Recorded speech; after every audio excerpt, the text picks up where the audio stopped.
بسم الله الرحمن الرحيم. الوقفة 65 معايا مع قوله سبحانه: ما هم بضارين به من أحد إلا بإذن الله. هذه الآية الكريمة تبين أنه مهما كان الإنسان له من أعداء من شياطين الإنس أو شياطين الجن، أيا كان العدو وعدته وعداوته واعتاده، أنه مهما حرص من أراد أن يؤذيك أو يضرك أو يسقطك ويضعف رزقك ويذلك ويمنعك ويحرمك، كل ذلك وأمثاله لن يقع إلا بإذن الله. وإن عظم تأثيره وبلغ أذاه وتسلطه فلا يقع إلا بإرادة الله سبحانه، ولن يضرك أحد إلا بإذن الله، سواء بمرض أو عين أو سحر أو حسد أو أذى ما حسي كان أو معنوي،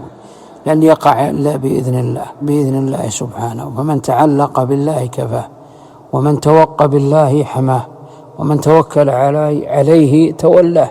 والآية كانت في سياق السحر والتفريق بين المرء وزوجه وفي تعلم السحر، فبين سبحانه أن السحر وأعماله والسحرة وأعمالهم لن يقع تأثيرهم وعملهم إلا بإذن الله، فليسوا بضارين أحدا بتفريق أو أذى أو ضرر إلا بإذن الله، فهي مجرد أسباب وأضرار لا تعمل ولا تنفذ إلا بإذن الله.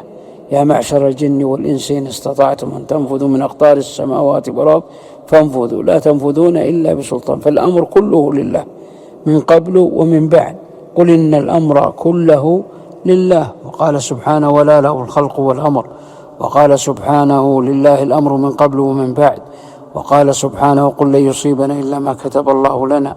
وفي الحديث: واعلم أن ما أصابك لم يكن ليخطئك، وما أخطأك لم يكن ليصيبك. فعلى هذه القاعدة القرآنية المتينة طمئن نفسك وثق بربك وتوكل عليه، أزل همك وغمك وما يعلق في ذهنك من الأوهام والشكوك والظنون، أن ما وقع بسبب فلان أو ما وقع بسبب فلان وعلان وزيد وعمر، كل ذلك بإذن الله وعلم الله وقدرة الله واطلاع الله. فلا تظن تأخر علاوتك، تأخر عملك وزواجك أو إقدامك بسبب فلان أو وظيفتك مع مثلا يمنعها فلان، أو مرضك أو عين أصابتك من سحر وقع أو ضرر يقع أو أذى ونحو ذلك يقع بدون علم الله، حاشا وكلا، بدون علم الله وإذنه. فعليه وسع صدرك وأرح قلبك وطمئن نفسك، والأمر